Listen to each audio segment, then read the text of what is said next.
or rate of change? So growth factor, where does that apply to? Geometric. And rate of change applies to arithmetic. Now rate of change, there are actually three ways we can represent it. When we talk about rate of change, usually that's having to do with an equation or a graph. More often than not, I'm going to be using the phrase common difference. Okay? So rate of change, common difference, and slope all mean the same thing. Whereas growth factor is your common ratio. Okay, so each one of these you were asked to determine if it has a growth factor, rate of change, and be prepared to explain your reasoning. So let's just start with Joel. What do you got? Number one, Joel. Rate of change. So what kind of sequence would that be then? Arithmetic. Yeah. And what's the rate of change actually? 10. 10. Okay. So the rate of change, or common difference, either one's okay, is equal to 10. Okay. Starting at 10, each new term is 5. I love the markup tool, and specifically the box highlighter. So I'm going to highlight less than. Interpret the phrase less than, which is different from is less than. Okay. Oh, I always put this different. Let's look at the no names.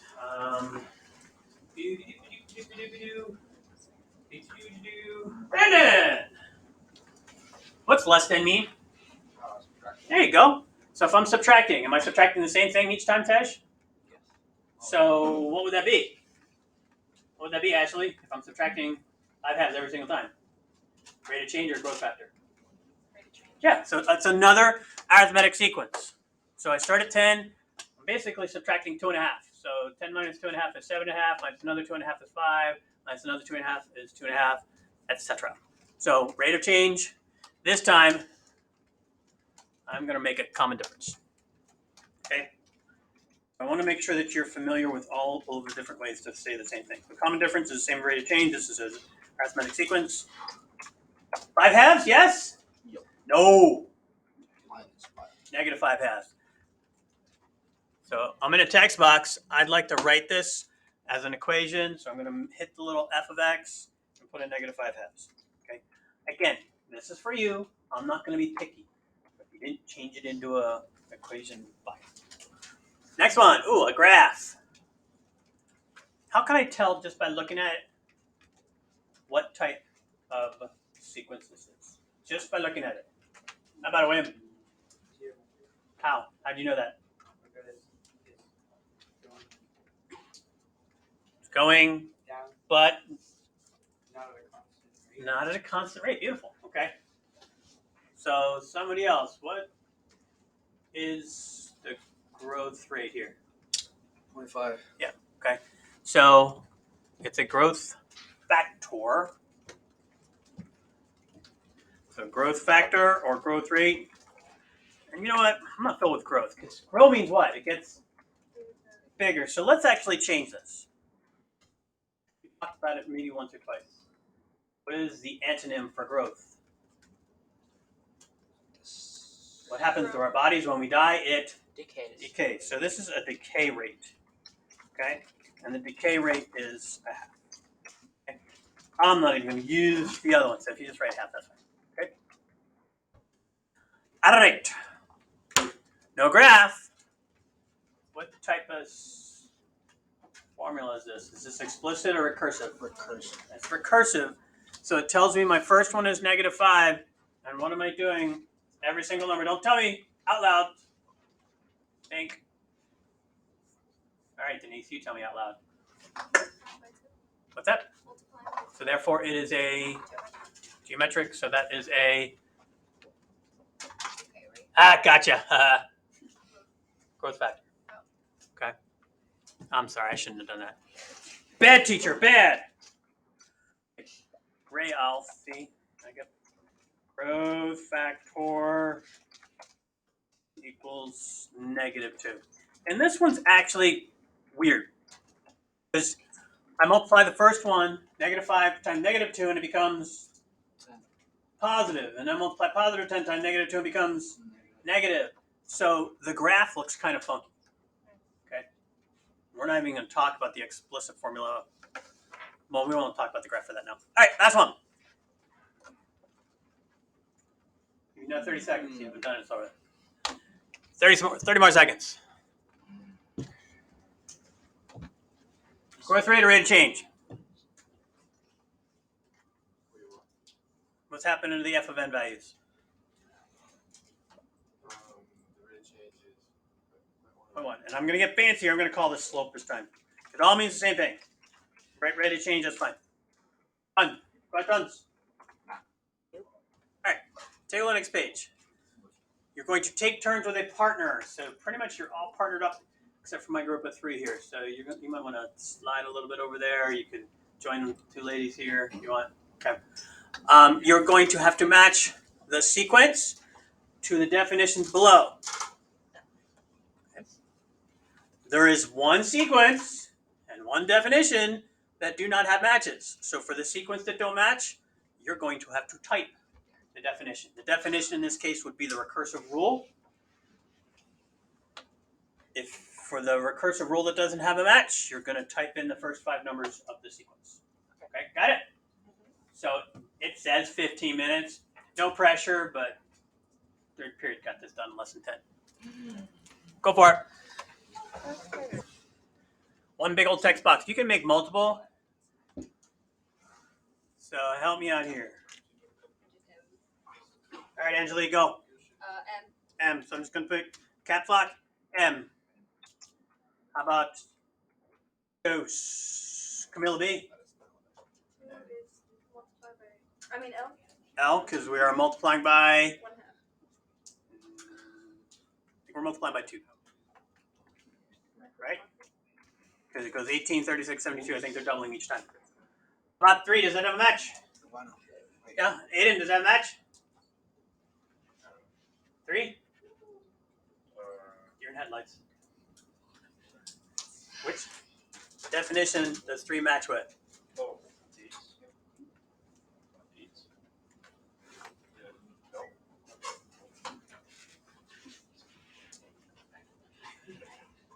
If it's not H, it has to be. 3. Wow, it's like a ventriloquist. All right. J, because it starts at 3, and we're increased by 5 each time. All right. 4. Okay. K. K what? K what? K. 5. G. And 6 doesn't have one. So for 6, we're going to write the sequence. Since I'm still in my text box, I go up to the top. I go to f of x. So you notice how it skips G, H, I? There's a reason for that.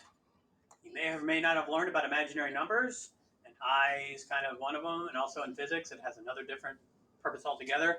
So we usually do not use the letter I either to define a function or as a variable. So what comes after M? N. So I'm going to make a capital N here. Capital key off. So N of 1 equals, my first number is 18, comma, or semicolon, N of, and this is going to be a little weird, big N of little n. So my current number is equal to my prior number. Remember, that's what n minus 1 is. Isn't Chemi nice? Look what Chemi does for me. If I open parentheses, it will close it. What it does is the default is it goes to wherever the expression is and moves it all the way to the right. So if I just use my right arrow key, it will already be there. Okay, and then am I adding? I think I'm adding 2. Comma, I don't start this until it's after 2. So if I, watch, this is a little tricky. I can either go up here or I can hit the greater than sign, put the 2. Watch if I do my fancy stuff. Let's see if it works. Sometimes it does, sometimes it doesn't. Highlight it. How do I underline things? Control U. Sometimes it works and sometimes, oh, isn't this cool? Okay, so this is the code behind the source code. Okay, does that happen when you guys do it? I don't know. You know why? Because you have Chromebooks that have the source code locked down. So So you don't have access to that kind of stuff. So I'm going to go back here. We'll go the old-fashioned way. Come up here. Woohoo! Hello. And I go up here to the pi symbol. I go greater than or equal to, and I'm done. All right, conversely, down here, h doesn't have a match. So I'm going to make it just an equation box down here. It tells me my first number is 3, and I'm multiplying by 5. So 3 times 5 is 15. Times 5 is 75. Times 5 is 375. And one more. 18. 75. Okay? All right. Questions? Not too bad, right? All right. This one's a little different. They give you a picture this time. Here's a pattern. Number of small squares increases with each new step. So write a recursive definition formula, and then we will sketch the graph. We're not going to go all the way up to 7 because it just gets too big. Okay. So see if you can figure out the formula, and then open up Desmos. And my recommendation is to do what I'm kind of doing here. So I'm in my lesson. I'm going to put a table in there, and we're going to graph them that way. But see if you can figure out the recursive definition first. Just give you a few minutes, and then once you have that recursive definition identified, make the table and plot the points. From 1 to 5, that's 4. From 5 to 14, that's 9. Anybody tell me what's special about the numbers 4 and 9? They are not both odd. You're hurting my heart when you say that. No, I'm being stupid. Sorry. I'm being stupid. Don't listen to me. 5 apart. They're 5 apart. What else? What's special about them collectively? I said that it was 2 to the power of 2 and then 3 to the power of 2. That's exactly right. So anybody know what the special name is for that? 1, 4, 9, 16, 25, 36, 49. They are perfect squares. Okay? So when you're looking at perfect squares, we are adding the step number squared. So now that you know it's the step number squared, see if you can write the recursive definition. Okay? Here's the equation editor. We start with the first number. How many squares are in the first one? 1. Okay, and I'm just going to, let's see S. So S of 1, our first step has 1 square, comma, S of n is equal to S of n minus 1. Am I adding, multiplying, dividing, subtracting? I'm adding. So I close my parenthesis, I put plus. Here is the part. It's a little harder. That's not a number. It's my step number. How do we represent the step number? N. And it's not just the step number, it's the step number squared. There you go, and that's it. Okay. Now, this is more challenging to come up with the explicit formula. We're not going to do that today. Okay. We will do that another day. So, comma, n, go to greater than or equal to. Since I just used it, it's going to be in green up here. That's it. Okay. So now we're going to make a graph. So we're going to go to Desmos. Okay, I'll wait. When you go to Desmos, set up a table. I'm sorry, make a folder first. So since we have lesson and practice, I'm going to make a folder for where I'm going to do the stuff from lesson, and then a folder for where we do the stuff for practice. Okay? Ready to go to Desmos? Oh, wait. Good? Oh, notice I have named my file. Now, I call it Algebra 3H because I teach 3 different classes. And if I have lesson 6 in 3 different classes, I need a differentiator. And then what I literally just did is I went to here, and I went to the top, and I copied and pasted. Just an easy way, especially for those of us that are a little challenged when it comes to typing. I have a really good excuse. when I was in 9th grade, we took typing class. We didn't have computers. I broke my finger, so playing basketball in the Poconos, 25 miles from the nearest hospital. People were taking bets when it was going to fall off because it blew up like this big. I couldn't type for half a semester, so that's why I have issues with typing. That's my excuse. What's yours? All right, so here we are.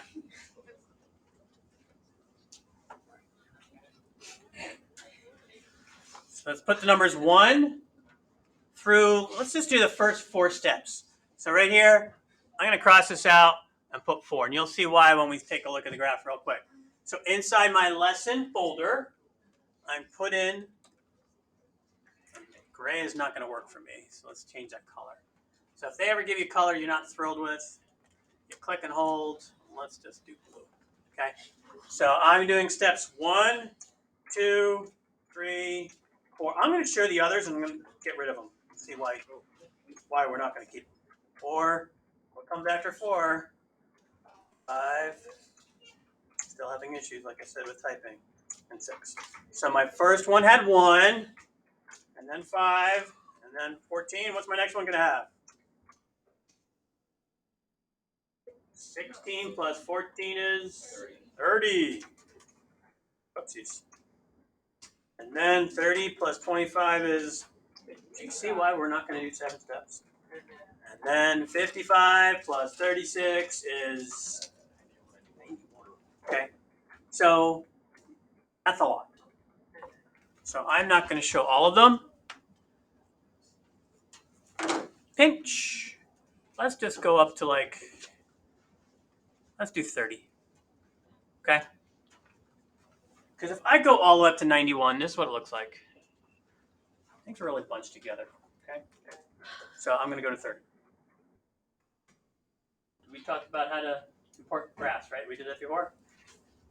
We did that? Okay, so we're going to do that now. Okay. So we just want the graph part. Share. Export image. Thin's fine. Medium square is good. Download to PNG. It's going to put it in your downloads folder. Go back to Kame. We're going to put the graph here instead of sketching. We're just going to pull it from Desmos. Go to Add Media. Folder.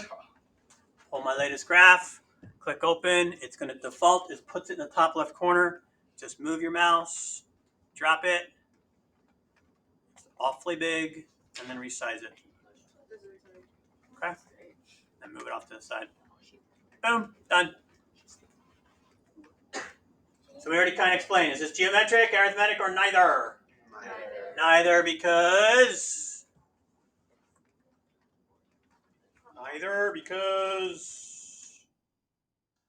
Start recording again. Okay. Neither because there is no growth factor. Or, ready for a big fancy word, nor rate of change. Okay? Since it's not consistently growing or consistently being added or subtracted, this is its own type of sequence, neither arithmetic or geometric. Okay? Questions? Okay, we're going to play a little bit more with the shapes tool. So take a moment, take a look at the next setup about circles. So I'm going to put my circles up top here, because otherwise I'm going to run out of space. So, shapes tool, ellipse tool. If I want to make a circle, I need to hold the shift key down. Okay? So here we are. Here's a circle. We're going to put one cut. We're going to make a chord. Notice I said chord and not what? What's the chord that goes through the center called? Diameter. So I don't want you making a diameter because that's too specific. So use the line tool and connect any 2 points on a line. Doesn't have to be perfect. How many pieces do I now have? 2. So I'm just going to make a little XY chart here. Hold the shift key down, make a horizontal, make a vertical, make a text box, this is cuts, and this is max pieces. Okay, actually, I'm going to come back here.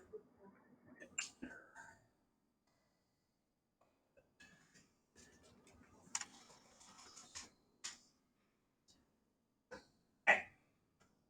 So, eek. So when I made one cut, how many pieces do I get? 2. I'm going to make another circle. Shift key down. That's not a circle. Shift key down. Line tool. Draw. Make another one. Ooh, I went from 2 to 4. Go back to my text box. Gonna go over here. Hit enter. I got 2 cuts. I got 4 pieces. Wait a minute. Shouldn't I just have 8? Let's see why it's not 8. Notice it's not doubling. Okay. So, shapes tool. Circle tool. That's not the circle tool again. Circle tool. I'm recording. I am. Okay. Oops. Extra circle. Line tool. Cross. Cross. Now, if I want a maximum number, where should I not have it go through? Should not go through the what of the 2 lines I made already. Don't go through the intersection point. Okay. So here we go. Okay. So let's see. I'm just going to use my amazing little drawing tool. I got 1, 2, 3, 4, 5, 6, 7. Go back to the text box. Go here. Here. Hit enter. 3 cuts. 7. Okay. See if you can find 4 and 5. For 5, you might not want to draw the picture. You might just want to try to figure out the pattern. That's the word I'm looking for, pattern.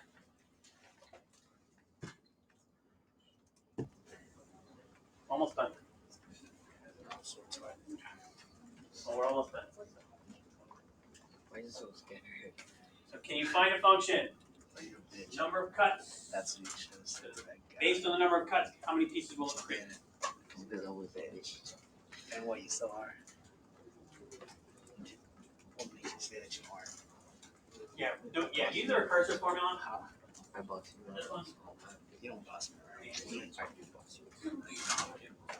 I just beat you. Hey, I'm sorry. Okay. That doesn't mean we wouldn't fight though. Yes, I can. That doesn't mean we wouldn't fight. Yes, I can. They report, they live into my technique. You don't have to technique. Like you have to. I didn't say I did.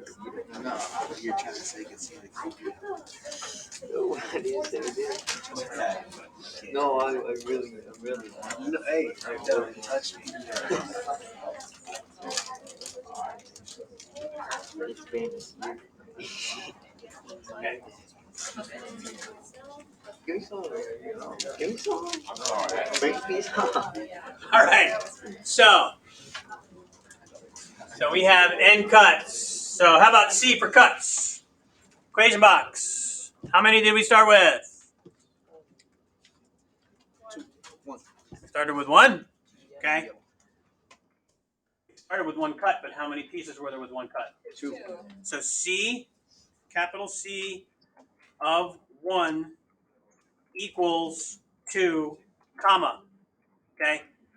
Capital C, parentheses, n, close equals capital C, parentheses, n minus 1 plus n. Okay. Comma, n is greater than or equal to 2. That's it. We're done. Okay, so what should we do now? Practice. Even though you're not turning it in, I would highly recommend saving it, okay? So this is yours. At this point, you will notice anytime I assign you something, it makes a special folder just for you in your Google Drive called Cami Schoology. If you want to move it, I'm going to show you right now how you can move everything into a single folder. Because right now, all your Cami stuff is there. So as long as you know it's in Cami Schoology, I would leave it there. But if you're one of those persons who likes to keep everything in one spot, not too bad. All you do is you click up here and you'll notice a new box pops open. This is really just a file folder. Okay? So if I want to put this in my Algebra 3-4 folder, I just select it and I hit select and I'll put it there. You don't have to do this, but some of you like to have your stuff organized a specific way. Okay? So this will put it, the default is put it in Cami Schoology. Yes, ma'am? Does you have to do it every single time? Like every single doc? Nope. Well, every new doc that I assign.